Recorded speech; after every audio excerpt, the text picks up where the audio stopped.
Hello and welcome friends, स्वागत है हमारे यूट्यूब चैनल स्टडी स्क्वायर पे। ये हमारे सी प्रोग्राम सीरीज का 11th वीडियो है जहाँ पर हम एरेज के बारे में पढ़ेंगे। तो चलिए शुरू करते हैं। बेसिकली फ्रेंड्स, एरेज का मतलब होता है ग्रुप ऑफ वेरिएबल्स। जैसे हम एक एक करके वेरिएबल बनाते हैं अपने प्रोग्राम में, वैसे ही एरेज में क्या होता है, हम ग्रुप में वेरिएबल्स क्रिएट कर सकते हैं सेम टाइप के।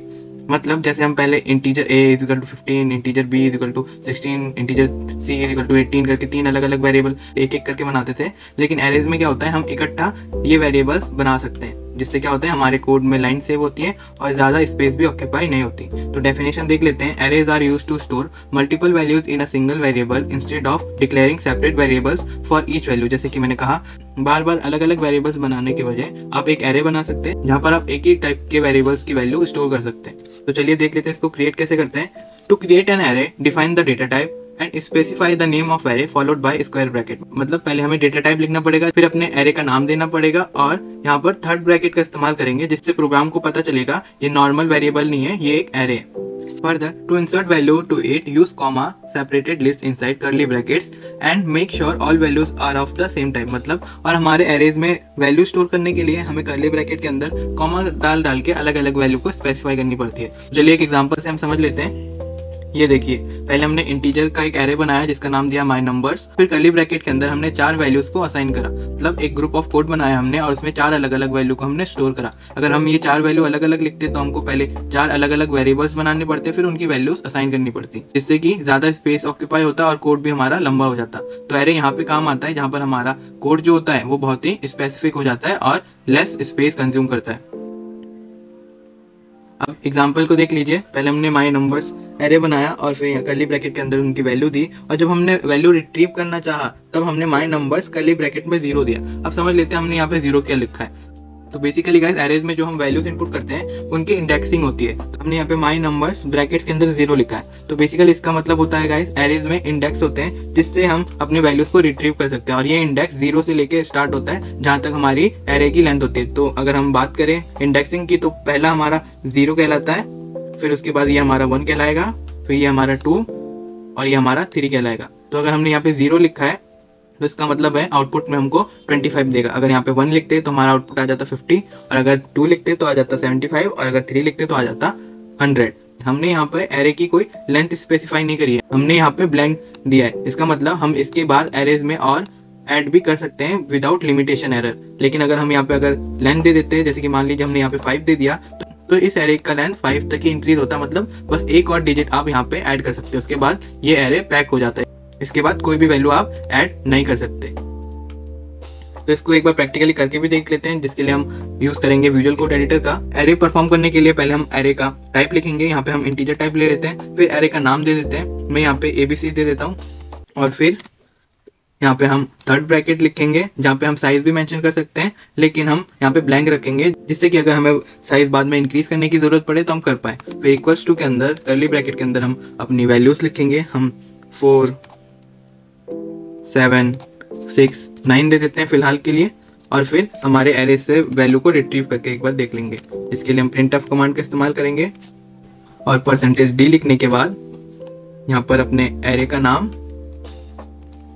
और फिर वहां पे अपने एरे की वैल्यू के लिए इंडेक्स लिखेंगे, जो अभी हम ले लेते हैं 1। तो आप बताइए, इस एरे में अगर हम 1 लिखते हैं तो इसके आउटपुट में क्या शो करेगा। तो चलिए एक बार करके देख लेते हैं।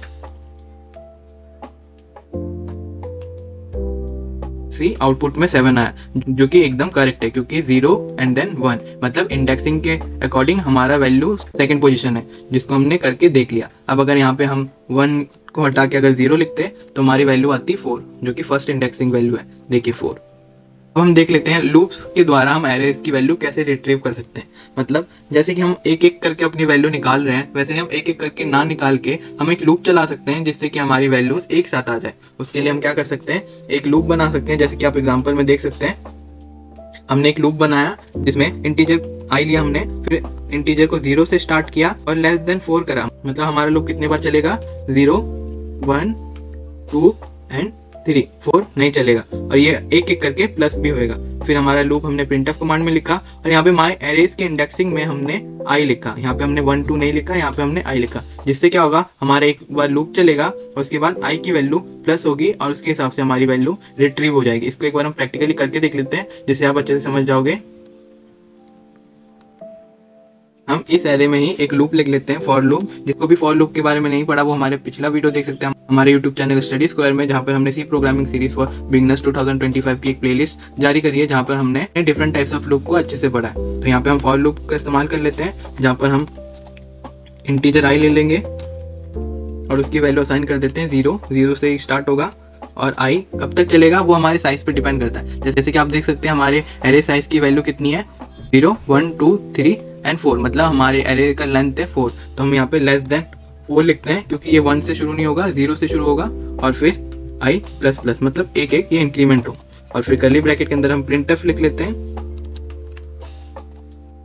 और कोटेड कॉमा के अंदर %d एंड बाहर हमारा एरे का नाम, और यहाँ पे हम आई लिखेंगे, जिससे कि क्या होगा, आई हर बार हर एक लूप के साथ साथ इंक्रीमेंट होगी और उसके हिसाब से हमारी एरे की इंडेक्सिंग भी चेंज होगी, जिससे पहले 0 फिर 1 2 3 तक चलेगा और हमारी वैल्यू हर बार रिट्रीव करके ये शो कर देगा। यहाँ पे हम न्यू लाइन कमांड का इस्तेमाल कर लेते हैं। अब इसको एक बार रन कोड करके देख लेते हैं। ये देखिए पहले हमारा 0 की इंडेक्सिंग में चला क्योंकि हमने ये 0 से स्टार्ट किया था। 0 इंडेक्सिंग के अकॉर्डिंग हमारी वैल्यू 4 है, फिर 1 के अकॉर्डिंग हमारी वैल्यू 7 है, फिर 2 के अकॉर्डिंग हमारी वैल्यू 6 है एंड 3 के अकॉर्डिंग हमारी वैल्यू 9 है। तो ऐसे हम लूप को चलाकर एरे में से हमारे सारे वैल्यूज एक बारी में रिट्रीव कर सकते हैं, जिससे कि हमारा टाइम बहुत हद तक सेव हो जाता है। अब हम पढ़ते हैं एरेस की साइज और लेंथ के बारे में। तो बेसिकली गाइस, अगर आप एक एरे पे काम कर रहे हो तो उसके साइज को जानना आपके लिए बहुत जरूरी हो जाता है, क्योंकि साइज से पता चलता है हमारी इंडेक्सिंग कैसे स्टार्ट होगी और एरे के अंदर कितनी सारी वैल्यूज स्टोर है। तो इसीलिए साइज को हम निकालने के लिए हम यहाँ पे साइज ऑफ कमांड का इस्तेमाल करते हैं, जिससे कि पता चलता है हमारे एरेस की साइज कितनी है। तो इसको एक बार हम करके देख लेते हैं, जिसके लिए हम यहाँ पे एक वेरिएबल बना लेंगे जहाँ पर हम लेंथ की वैल्यू स्टोर करेंगे। यहाँ पे हम इंटीजर बना लेते हैं और यहाँ पे लेंथ ही दे देते हैं, जिससे पता चलेगा ये एरे का लेंथ है। फिर यहाँ पे हम लिखेंगे साइज ऑफ और ब्रैकेट में दे देंगे हम एरे का नाम, जो कि है ABC। अब यहाँ पे हम अपनी लेंथ को प्रिंट कर लेते हैं,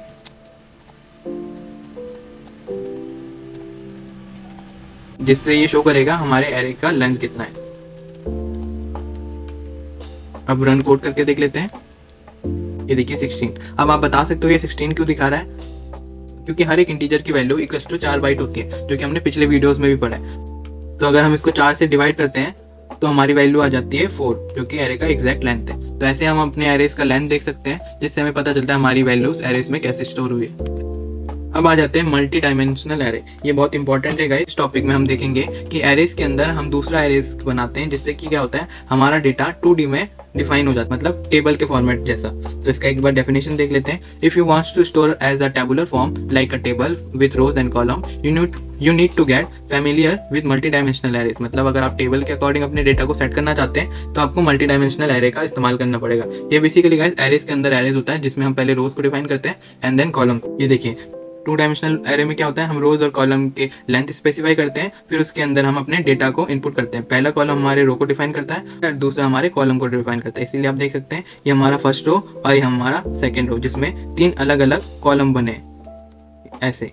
अब क्या होता है एक और चीज, अगर हम पहले की वैल्यू अगर स्पेसिफाई ना भी करें तो भी हमारा ये कोड रन हो जाता है, लेकिन ये इंपॉर्टेंट हो जाता है कि हम लास्ट वैल्यू असाइन जरूर करें, जिससे कि हमारे कोड में कोई एरर ना आए।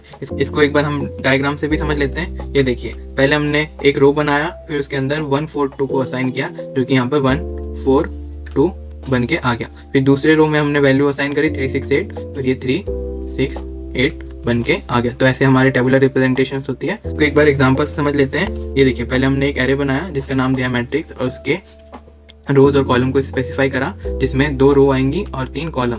तो देख सकते हैं ये हमारा रो है और ये हमारा कॉलम। फिर हमने 2 वेरिएबल बनाए, इंटीजर आई और जे। फिर हमने लूप चलाया, जिसमें हमने पहले आई की वैल्यू रिट्रीव करी और फिर हमने जे की वैल्यू रिट्रीव करी। फिर हमने printf कमांड चलाया, जिसमें आई और जे की वैल्यू हमने निकाला और हमारा डेटा हमको मिल गया। इसको एक बार प्रैक्टिकली करके देख लेते हैं। एक एरे बना लेते हैं, इसका नाम भी हम मैट्रिक्स ही दे देते हैं और इसकी वैल्यूज बना लेते हैं हम। ये हमारा रो नंबर हो जाएगा 2 और हमारे पास कितनी कॉलम्स होंगी 3। फिर इनकी वैल्यू असाइन कर देते हैं। कर्ली ब्रैकेट्स के अंदर एक और कर्ली ब्रैकेट, जिसमें पहला रो हम लिखेंगे और फिर एक और रो के लिए दूसरा कर्ली ब्रैकेट ओपन करेंगे और फिर यहाँ पे हम अपने डेटास को लिख देंगे एंड देन एरे क्लोज, जिससे कि क्या होगा, हमारे 2 रोज बनेंगे, एक ये एंड एक ये। अब क्या करेंगे, हम एक लूप चलाएंगे जिसके अंदर हम इन डेटास को रिट्रीव करके देखेंगे। इसके लिए हम फॉर लूप का इस्तेमाल करेंगे। For int i equals to 0, मतलब 0 से स्टार्ट होगा, लेस देन 2 और आई की वैल्यू हर बार 1 से बढ़ जाए। फिर हम कर्ली ब्रैकेट के अंदर एक और लूप चलाएंगे, फॉर लूप चलाएंगे, जिसमें हम इंटीजर j का इस्तेमाल कर लेते हैं, जिसकी वैल्यू हम 0 से स्टार्ट करेंगे और इस बार j की वैल्यू कब तक चलेगी, लेस देन 3 तक, मतलब टोटली 3 बार चलेगी, 0 1 2, मतलब 3 बार, और हर बार क्या हो 0 प्लस प्लस हो जाए, मतलब 1 से बढ़ जाए। और अब हम क्या करेंगे, यहाँ पर प्रिंटफ करेंगे हमारे दोनों वेरिएबल्स की वैल्यू, %d, उसके साथ न्यू लाइन कमांड और हमारा array matrix with columns and rose.